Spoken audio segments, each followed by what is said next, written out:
সামনে থেকেই দুজন লোক ছিল একটা বাইকে, সেখান থেকে ভাইয়ের মাথায় তারপরে ভাই সেখানে পড়ে যে আমরা তাকে সরাসরি নিয়ে আসছি। গতকাল সময় টিভির এক সাক্ষাৎকারে ওসমান হাদি বলেছিল যে সংসদে গিয়ে বিসমিল্লাহ বলে চাঁদাবাজদের তালিকা প্রকাশ করব, আর আজকেই হাদি গুলিবিদ্ধ। সবাই একমত হয়েছেন ঢাকা ৮ আসনের চাঁদাবাজরাই হাদির মুখ চিরতরে বন্ধ করার জন্য হাদিকে শেষ করার উদ্দেশ্যে মাথায় শুট করেছে। রাজধানীর পল্টন কালভার্ট সড়কের বিজয়নগরে গুলিবিদ্ধ ঢাকা ৮ আসনের সম্ভাব্য স্বতন্ত্র প্রার্থী ও ইনকিলাব মঞ্চের মুখপাত্র শরীফ ওসমান হাদিকে লাইভ সাপোর্ট। আসসালামু আলাইকুম প্রিয় দর্শক, নতুন একটি নিউজে আপনাদেরকে স্বাগত। দর্শক, বাংলাদেশের যে বর্তমান রাজনৈতিক প্রেক্ষাপট এবং যে পরিস্থিতি সৃষ্টি হয়েছে তারই আলোকে আপনাদের সামনে বেশ কয়েকটি গুরুত্বপূর্ণ ভিডিও নিয়ে হাজির হয়েছি, যার কিছু অংশ বিশেষ ভিডিও শুরুতেই দেখেছেন। দর্শক, ভিডিওর শুরুটা দেখেই কিন্তু বুঝতে পেরেছেন আজকের ভিডিওটি কতটা গুরুত্বপূর্ণ হতে চলেছে। তাই বলবো এক সেকেন্ডও না টেনে পুরো ভিডিওটি দেখবেন। চ্যানেলে নতুন হলে সাবস্ক্রাইব করে রাখবেন পরবর্তী আপডেট পাওয়ার জন্য।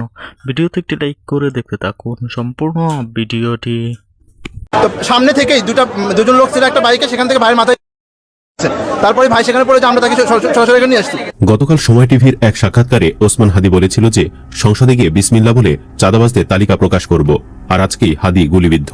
সবাই একমত হয়েছেন ঢাকা ৮ আসনের চাঁদাবাজরাই হাদির মুখ চিরতরে বন্ধ করার জন্য হাদিকে শেষ করার উদ্দেশ্যে মাথায় শুট করেছে। প্রশ্ন উঠেছে, চাঁদাবাজ আর স্বৈরাচাররা কি মিলেমিশে একাকার হয়ে গেছে?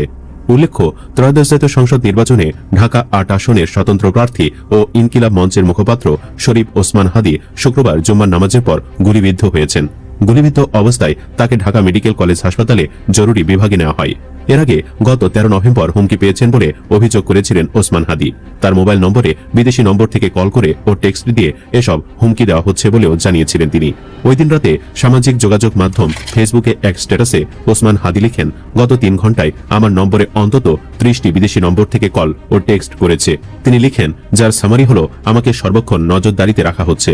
তারা আমার বাড়িতে আগুন দেবে, আমার মা বোন ও স্ত্রীকে নষ্ট করবে এবং আমাকে প্রাণে শেষ করবে। যদিও এই স্ট্যাটাসে হাদি বিএনপি নেতাদের উপর আঙ্গুল তোলেনি। হাদির দাবি, তার এই হুমকির পেছনে জড়িত পতিত আওয়ামী লীগ। হাদি আরো লিখেন, ১৭ তারিখ হাসিনার রায় হবে। ১৪০০ শহীদের রক্তের ঋণ মেটাতে কেবল আমার বাড়ি ঘর না, যদি আমাকেও জ্বালিয়ে দেওয়া হয়, ইনসাফের এই লড়াই হতে আমি এক চুলো নড়ব না ইনশাআল্লাহ। ইনকিলাব মঞ্চের মুখপাত্র লিখেন, এক আবরারকে হত্যার মধ্য দিয়ে হাজারো আবরার জন্মেছে এদেশে। এক হাদিকে হত্যা করা হলে তাওহীদের এই জমিনে আল্লাহ লক্ষ হাদি তৈরি করে দেবেন। স্বাধীনতার এই ক্রুদ্ধ স্বরকে কোনোদিন রুদ্ধ করা যাবে না। তিনি লিখেন, লড়াইয়ের ময়দানে আমি আমার আল্লাহর কাছে আরো সাহস ও শক্তি চাই। আরো সবার কাছে আমি হাসি মুখে শহীদি মৃত্যু চাই। পরিশেষে হাদি লিখেন, আমার পরিবার ও আমার কলিজার সহযোদ্ধাদের আল্লাহ তাআলার কুদরতি কদমে সোপর্দ করলাম। শেষ নিঃশ্বাস পর্যন্ত আমাদের লড়াই চলবে ইনশাআল্লাহ। সব মিলে আসলে হাদিকে বিএনপির কোন চরমপন্থীরা নাকি আওয়ামী লীগের ভারতীয় এজেন্টরা এই কাজ ঘটিয়েছে তা এখনো নিশ্চিত হওয়া যায়নি। এদিকে সামাজিক যোগাযোগ মাধ্যমে হাদির সাথে ঘটে যাওয়া এই ন্যাক্কারজনক ঘটনার তীব্র নিন্দা জানাচ্ছে সর্বস্তরের জনগণ। ফেসবুকে এক হিন্দু যুবক লিখেছেন, হাদি ভাই গুলিবিদ্ধ, কাদের এত সাহস? এই দেশে সুষ্ঠু রাজনীতি যারা করবে তাদেরই কি জীবন দিতে হবে? জুলাইয়ের কণ্ঠস্বরকে রোধ করার চেষ্টা করা হয়েছে, এর জবাব আমরা দেব। দ্রুত সময়ে ঘাতককে গ্রেফতার করার আহ্বান জানাচ্ছি। তিনি বিএনপিকে এর জন্য দায়ী করে আরো লিখেছেন, আগে বলে রাখলাম, ধরার পরে যেন বলা না হয় আগেই বহিষ্কার করেছিলাম দল থেকে। আমরা সবাই জানি কাদের কাজ এইটা। আরেকজন লিখেছেন, জুলাই আন্দোলনের অন্যতম সাহসী তরুণ ওসমান হাদি, আজ নির্মমভাবে তাকে গুলিবিদ্ধ করার ঘটনাটির কঠোর ভাষায় নিন্দা ও প্রতিবাদ জানাই। গণতন্ত্র পুনরুদ্ধারের চলমান সংগ্রামে হাদি অগ্রণী ভূমিকা রাখছে এবং তরুণ সমাজকে সাহস ও অনুপ্রেরণা দিয়ে আসছে। একজন শান্তিপ্রিয় ও নিবেদিত কর্মীর উপর এ হামলা দমন নিপীড়নের আরেক জঘন্য উদাহরণ, যা গণতান্ত্রিক অধিকারের উপর সরাসরি আঘাত। ঘাতকদের সুষ্ঠু তদন্ত সাপেক্ষে দ্রুত গ্রেফতার ও দৃষ্টান্তমূলক শাস্তির দাবি জানাই এবং ওসমান হাদির দ্রুত সুস্থতা কামনা করি। এনসিপি নেত্রী তাসনিম জারা লিখেছেন, ওসমান হাদি গুলিবিদ্ধ হয়েছেন। এই মুহূর্তে সবকিছুর আগে একটাই কামনা যে তিনি বেঁচে থাকুন এবং দ্রুত ও নিরাপদ চিকিৎসা পান। কে বা কারা এই ঘটনার সঙ্গে জড়িত সে বিষয়ে এখনো কোনো নিশ্চিত তথ্য নেই, তাই অনুমান বা রাজনৈতিক দোষারোপে যাওয়ার আগে সংযত থাকা জরুরি। তবে রাষ্ট্রের হাতে সময় নেই, এই ঘটনার সঙ্গে জড়িত ব্যক্তিদের দ্রুত শনাক্ত করে গ্রেফতার করতে হবে। গ্রেফতার না হওয়া পর্যন্ত তদন্তের অগ্রগতি সম্পর্কে জনগণকে নিয়মিত ও স্পষ্টভাবে জানাতে হবে। তদন্তের নামে গড়িমসি বা বিষয়টি ঝুলিয়ে রাখার কোনো সুযোগ নেই। পরিশেষে বলতে চাই, নির্বাচনে তফসিল ঘোষণার পরদিনই একজন এমপি প্রার্থীর ওপর গুলি চালানো এটি শুধু একটি অপরাধ নয়, বরং রাষ্ট্রকে ভয়ভীতি দেখানোর একটি ন্যাক্কারজনক চেষ্টা। এ ধরনের ঘটনায় নির্বাচনকালীন নিরাপত্তা ব্যবস্থার ভয়াবহ দুর্বলতা স্পষ্ট হয়ে ওঠে। হাদি ভাইকে জরুরি ভিত্তিতে মেডিকেলের এমার্জেন্সিতে নেওয়া হয়েছে। আল্লাহ তাকে দ্রুত সুস্থতা দান করুন। প্রশাসনের প্রতি জোর দাবি, উক্ত এলাকার সকল সিসিটিভি ফুটেজ অবিলম্বে পর্যালোচনা করে রাজধানীর পল্টন কালভার্ট সড়কের বিজয়নগরে গুলিবিদ্ধ ঢাকা ৮ আসনের সম্ভাব্য স্বতন্ত্র প্রার্থী ও ইনকিলাব মঞ্চের মুখপাত্র শরীফ ওসমান হাদিকে লাইফ সাপোর্টে দেওয়া হয়েছে। ঢাকা মেডিকেল কলেজ হাসপাতালের পরিচালকের দপ্তর থেকে এ তথ্য জানা যায়। আজ শুক্রবার বিকেল ৪টার কিছু পরে ঢাকা মেডিকেলের পরিচালক ব্রিগেডিয়ার জেনারেল মোহাম্মদ আসাদুজ্জামান মিডিয়াকে জানান, হাদির অবস্থা ক্রিটিক্যাল, তাকে লাইফ সাপোর্টে দেওয়া হয়েছে। বুলেটটি তার মাথার ভেতরে রয়েছে। বর্তমানে অপারেশন থিয়েটারে সার্জারি চলছে। আজ বেলা 2:22 নামাজ শেষে যাওয়ার পথে রাজধানীর বিজয়নগরের বক্স কালভার্ট এলাকায় ওসমান হাদিকে গুলি করা হয়। গুরুতর আহত অবস্থায় তাকে ঢাকা মেডিকেল কলেজ হাসপাতালে নেওয়া হয়েছে।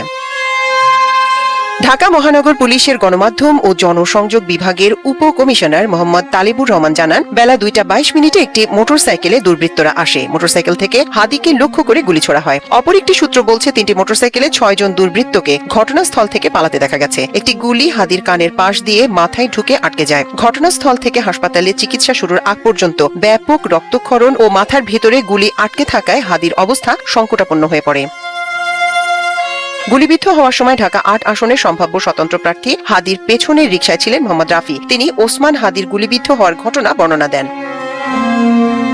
রাফি বলেন, জুমার নামাজ শেষে আমরা হাইকোর্টের দিকে যাচ্ছিলাম, রিকশায় ছিলাম। বিজয়নগরে আসতেই একটা মোটরসাইকেলে করে দুজন এসে হাদি ভাইয়ের উপর গুলি ছুড়ে পালিয়ে যায়। আমি ভাইয়ের পেছনের রিকশায় ছিলাম। এদিকে দুর্বৃত্তদের গুলিতে ওসমান হাদির গুরুতর আহত হওয়ার ঘটনায় গভীর উদ্বেগ প্রকাশ করেছেন অন্তর্বর্তী সরকারের প্রধান উপদেষ্টা অধ্যাপক মোহাম্মদ ইউনূস। একই সঙ্গে প্রধান উপদেষ্টা আইন শৃঙ্খলা রক্ষাকারী বাহিনীকে দ্রুত ও ব্যাপক তদন্ত চালিয়ে হামলায় জড়িত সবাইকে শনাক্ত করে আইনের আওতায় আনার কঠোর নির্দেশ দিয়েছেন।